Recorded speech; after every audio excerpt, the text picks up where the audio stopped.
gute Politiker, der muss nicht nur vieles wissen, er muss nicht nur realistisch denken, er muss überlegen können, aber er muss auch Mut haben. He was a relic of the 19th century.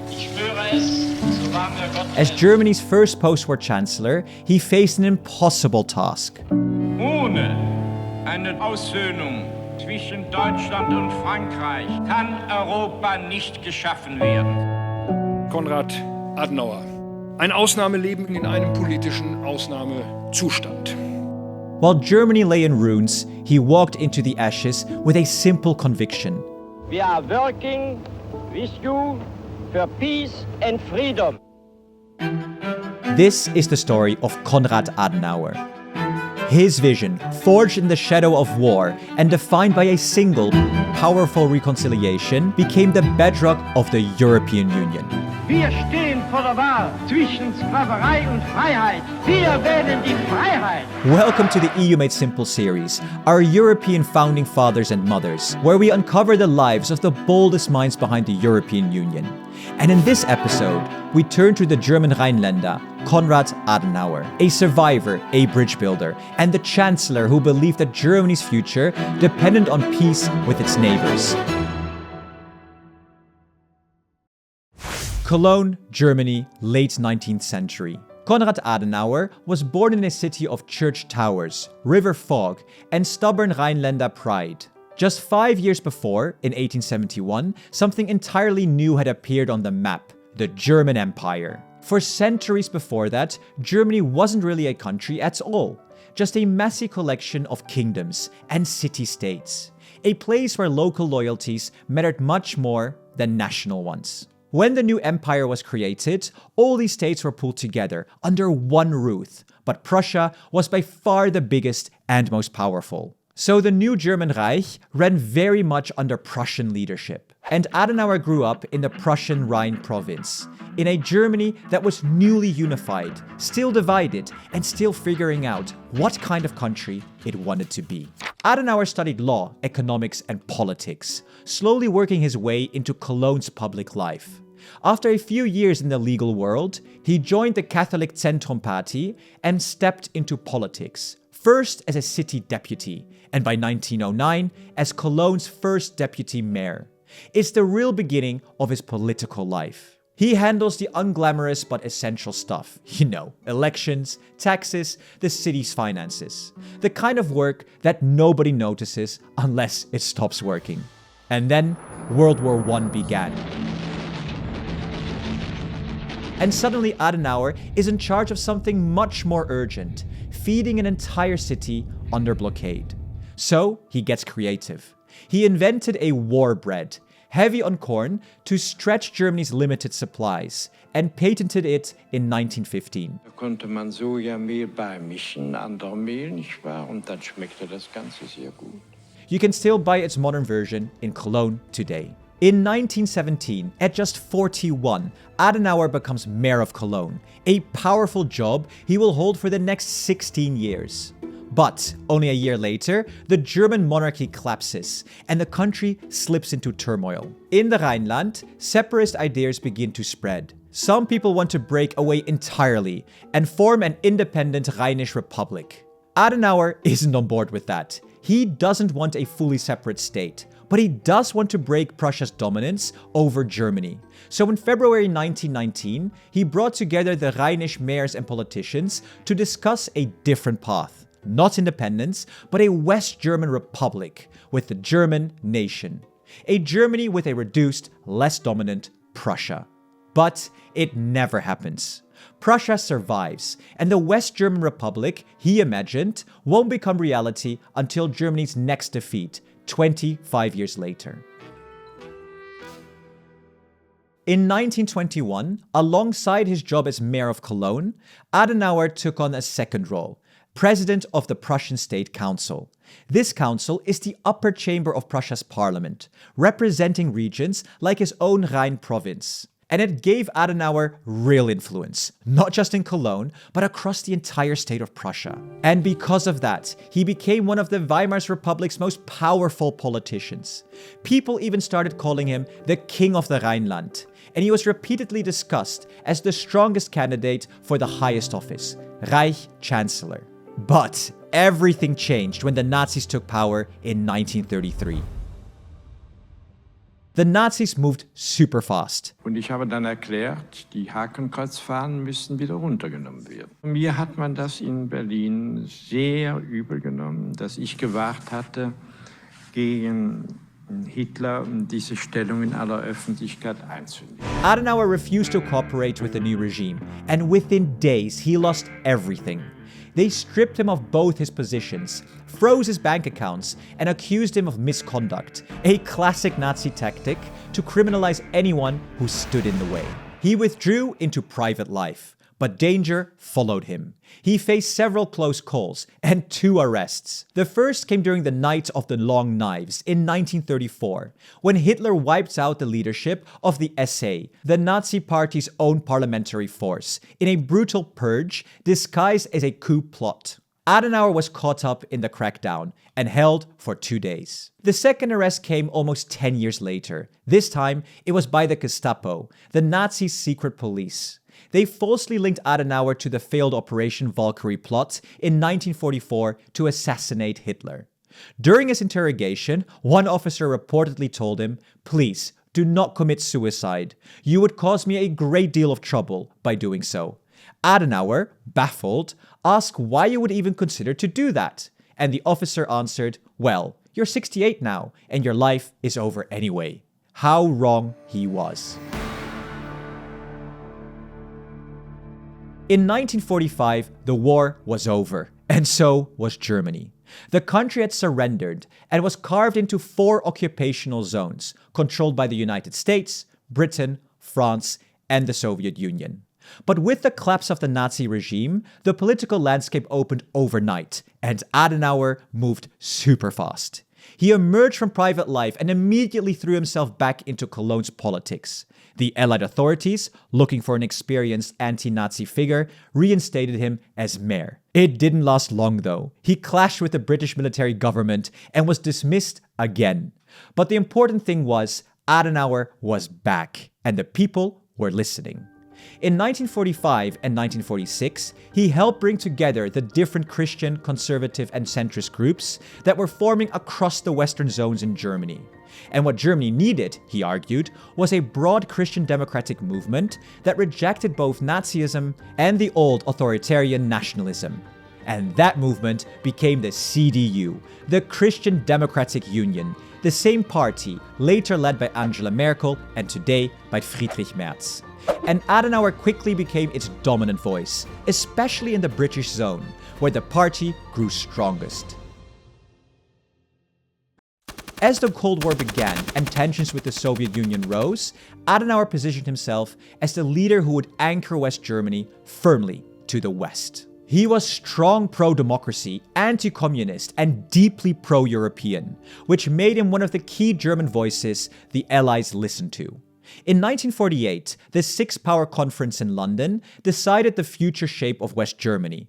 The Western Allies and Benelux countries agreed to merge the Western occupational zones into one political unit, create a new West German government, and write a democratic constitution, in German, the Grundgesetz. These decisions opened the door for Adenauer, and he led the CDU into the first federal election, and won. And in September 1949, at the age of 73, Konrad Adenauer became the first Chancellor of the Federal Republic.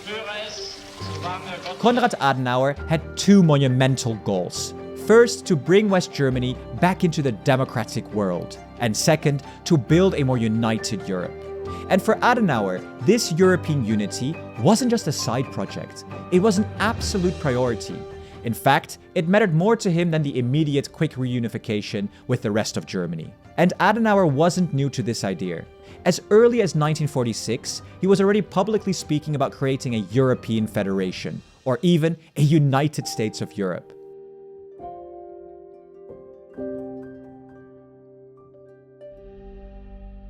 For Adenauer, the entire future of Europe depended on one key act: reconciliation with France. He had believed this since World War I. Ohne eine Aussöhnung zwischen Deutschland und Frankreich kann Europa nicht geschaffen werden. And Adenauer was not alone in his vision. Fortunately, he had powerful fellow campaigners who shared his European dream. After 1945, a new political idea was sweeping across Western Europe: Christian democracy. This movement rejected both the power of the totalitarian state and the destructive selfishness of pure nationalism. And this made new Christian democratic parties, like Adenauer's CDU, inherently pro-European. This group played a key role in building a united Europe in the 50s, especially three men who are known as the founding fathers of the European Union: Konrad Adenauer, the West German Chancellor; Robert Schuman, the French Foreign Minister; and Alcide de Gasperi, the Italian Prime Minister. What united them wasn't just politics, it was background. All three were devout Catholics who grew up in Europe's restless border regions.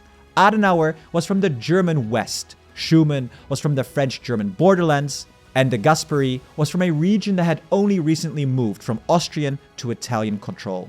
They understood the destructive power of nationalism firsthand. To them, national sovereignty was not a sacred value. Both world wars had shown them that a more integrated, united Europe was the only way to guarantee a peaceful future. In fact, some said Adenauer mistrusted everyone, but the people he mistrusted most were his own, the Germans.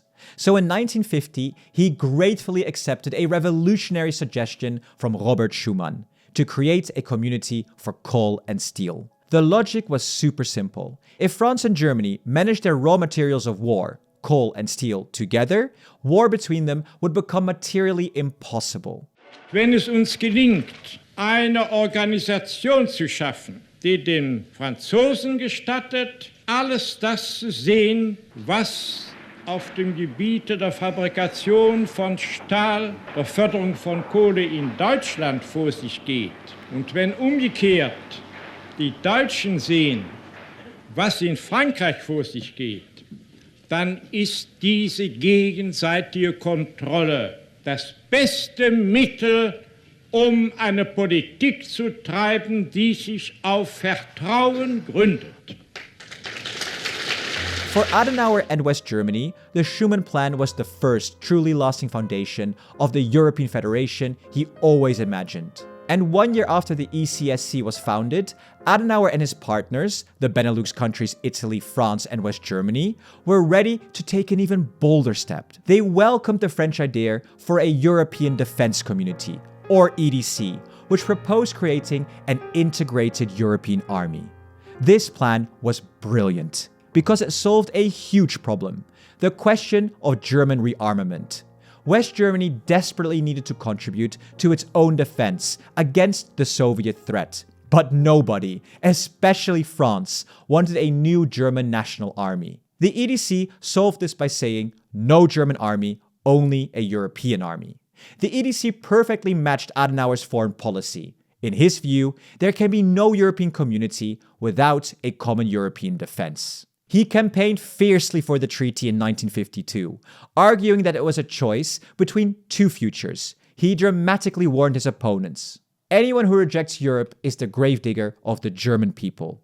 The creation of a European defense community does not mean provoking war. It is a community for defense, not attack. He saw the treaty as the only way for Germany to regain sovereignty while being safely integrated, preserving freedom in the face of the Soviet threat. And he concluded his major speech with words that became famous. Es ist die Schicksalsfrage Deutschlands. Wir stehen vor der Wahl zwischen Sklaverei und Freiheit. Wir wählen die Freiheit. Adenauer's nightmare, however, came true. Though the German parliament ratified the treaty, 2 years later, in 1954, the French National Assembly, the very nation that proposed the plan, rejected it. For Adenauer, this failure was one of the most tragic events of his career. The failure meant that West Germany had to go a different route. It rearmed and created its own army, the Bundeswehr, becoming a member of NATO in 1955. But the Founding Fathers did not give up. They immediately put their efforts into new forms of economic cooperation. This led directly to the Treaties of Rome in 1957, which created the European Economic Community, the EEC. This EEC, alongside the coal and steel community, became the true durable foundation of the European Union we know today. And despite his undeniable successes in forging West Germany's economic recovery and integrating it into the democratic West, Adenauer's long tenure began to wear thin. After 14 years in power, many believed it was simply time for a fresh face at the head of the German government. And in October 1963, at the age of 87, he finally stepped down as Chancellor, though he remained the leader of his CDU party for 3 more years. Konrad Adenauer died on April the 19th, 1967, at the age of 91. His funeral was a monumental event, the largest state funeral ceremony in the history of the Federal Republic of Germany. Statesmen from around the world came to pay their last respects, including US President Lyndon B. Johnson and, significantly, French President Charles de Gaulle. This final tribute was not just for a long-serving politician, but for a true founding father. Adenauer led a shattered, defeated nation out of the ashes of World War II and anchored it firmly in the democratic West. He was the pragmatic Rhinelander who traded the fleeting dream of immediate reunification for the profound stability of European unity. Die Einheit Europas war ein Traum von wenigen. Sie wurde eine Hoffnung für viele. Sie ist heute eine Notwendigkeit für uns alle.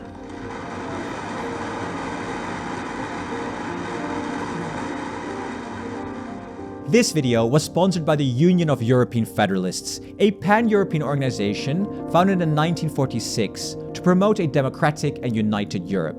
Spinelli was one of its founders, and he fought for that very mission, together with other fathers like Adenauer. This is the 3rd episode in our series on the founding fathers and mothers of the European Union. If you haven't seen the first one, check it out to learn about Altiero Spinelli, the visionary prisoner with no army, no country, and no freedom, who dared to imagine a united federal Europe. Next up, we'll explore the stories of Louisa Weiss and Robert Schuman, so make sure you subscribe. And to support this work and help us keep producing independent EU-focused content, consider joining us on Patreon. A huge thank you to our presidents, Jan Schauke, Christian Peter HVD, Daniel Unite Europe, Stefan Rashid, and Kiki Loxin. Your support makes this all possible.